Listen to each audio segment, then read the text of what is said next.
അമേരിക്കയിലെ വളരെ ഫേമസ് ആയ ഒരു ബ്രിഡ്ജാണ് ഗോൾഡൻ ഗേറ്റ് ബ്രിഡ്ജ്. ആ ബ്രിഡ്ജിൽ നിന്ന് ചാടി ആത്മഹത്യ ചെയ്ത ഒരു വ്യക്തിയുടെ ഒരു അനുഭവം ഞാൻ പങ്കുവയ്ക്കുകയാണ്. അന്വേഷണ ഉദ്യോഗസ്ഥർ ഈ ആത്മഹത്യ ചെയ്ത വ്യക്തിയുടെ വീട്ടിലും റൂമിലും പരിശോധിച്ചപ്പോൾ അവിടുന്ന് ഒരു കുറിപ്പ് കണ്ടുകെട്ടി. ആ കുറിപ്പിൽ ഇപ്രകാരം എഴുതിയിരിക്കുകയാണ്: ഞാൻ ഈ ബ്രിഡ്ജിലേക്ക് പോവുകയാണ്.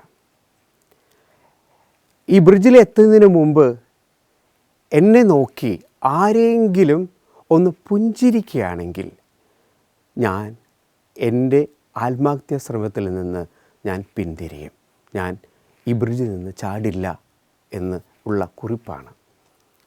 പക്ഷേ പ്രിയപ്പെട്ടവരെ, അദ്ദേഹത്തിന് ഒരു വ്യക്തിയെ പോലും തനിക്ക് നേരെ പുഞ്ചിരിക്കുന്നത് കാണാൻ സാധിക്കാത്തതുകൊണ്ട് അദ്ദേഹം മരണപ്പെടുകയാണ്, അല്ലെങ്കിൽ ആത്മഹത്യ ചെയ്യുകയാണ് ചെയ്തത്. നമ്മുടെ ജീവിതത്തിലും ഇത്തരത്തിലുള്ള ആൾക്കാരെ നമ്മൾ കണ്ടുമുട്ടാം. അങ്ങനെ കണ്ടുമുട്ടുന്ന വ്യക്തികൾ, അവർക്ക് ജീവൻ കൊടുക്കാൻ നമ്മുടെ ഒരു പുഞ്ചിരിക്ക് സാധിക്കുമോ? നമ്മുടെ രണ്ട് സംസാരത്തിന്, ആശ്വാസത്തിന് സാധിക്കുമോ? ഈ കോവിഡ് കാലത്ത്, അല്ലെങ്കിൽ കോവിഡ് ആനന്തര കാലത്ത് ഒരുപാട് കുടുംബങ്ങൾ, അല്ലെങ്കിൽ ഒരുപാട് വ്യക്തികൾ പലതരത്തിലുള്ള പ്രതിസന്ധികളിലൂടെ കടന്നു പോകുന്നുണ്ട്. സാമ്പത്തിക പ്രതിസന്ധികൾ, അതിലുപരി മാനസികമായ പ്രയാസങ്ങൾ, വേദനകൾ, ജീവിതത്തിൽ അർത്ഥം നഷ്ടപ്പെട്ടു പോകുന്ന അവസരങ്ങൾ. അപ്പോഴൊക്കെയും ഒരു പക്ഷേ അർത്ഥം കിട്ടാതെ, ജീവിതത്തിൽ എന്തിനാണ് ഞാൻ ജീവിക്കുന്നത് എന്ന് അതിന് ഉത്തരം കിട്ടാതെ പലപ്പോഴും പലരും ആത്മഹത്യയിലേക്ക് പോകുന്നു. പ്രിയപ്പെട്ടവരെ, ബൈബിളിൽ പഴയ നിയമത്തിലെ ഒരു വ്യക്തിയുടെ കഥ ഞാൻ നിങ്ങളോട് പറയുകയാണ്. ജോബ് എന്ന കഥാപാത്രം.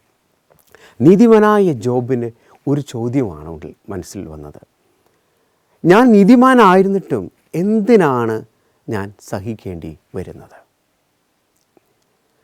ജോബിൻ്റെ പുസ്തകത്തിലേക്ക് നമുക്ക് നോക്കുമ്പോൾ ആദ്യത്തെ 1-2 അധ്യായങ്ങൾ ജോബ് വളരെയധികം നീതിമാനായിരുന്നു എന്ന് മാത്രമല്ല, തൻ്റെ ജീവിതത്തിലേക്ക് നേരിടേണ്ടി വന്ന കഷ്ടപ്പാടുകൾ, ദുരിതങ്ങൾ ക്ഷമയോടെ സഹിക്കാൻ തയ്യാറാകുന്നു. തൻ്റെ ഭാര്യയെ പോലും ശാസിച്ചുകൊണ്ട് സഹിക്കാൻ പഠിപ്പിക്കുന്ന ജോബ്. എന്നാൽ 3-ാം അധ്യായം മുതലേ നാം കാണുന്നത് തികച്ചും വ്യത്യസ്തമായ ഒരു കഥാപാത്രമാണ് ജോബിലൂടെ അവിടുത്തെ ഗ്രന്ഥകാരൻ വരച്ചു കാണിക്കുന്നത്. ചോദ്യങ്ങൾ ചോദിക്കുന്ന ജോബ്, ദൈവത്തെ പോലും വെല്ലുവിളിക്കുന്ന ജോബ്.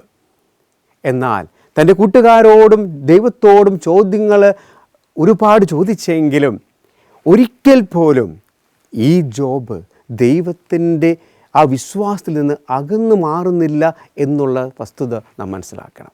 അദ്ദേഹം പറയുന്നുണ്ട്, എൻ്റെ വിമോചകൻ, എൻ്റെ രക്ഷകൻ എൻ്റെ കൂടെ വരും, ഞാൻ അവനിൽ ആശ്രയിക്കും.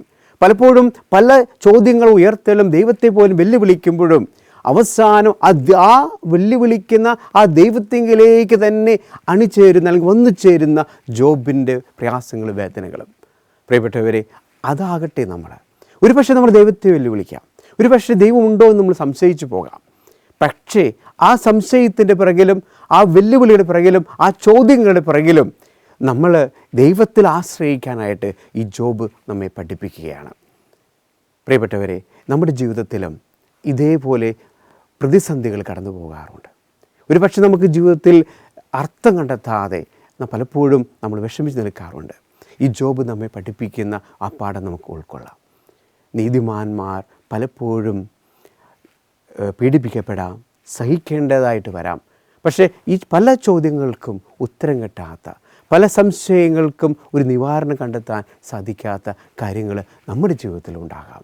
അപ്പോഴൊക്കെയും ജോബ് നമ്മെ പഠിപ്പിക്കട്ടെ. Thank you.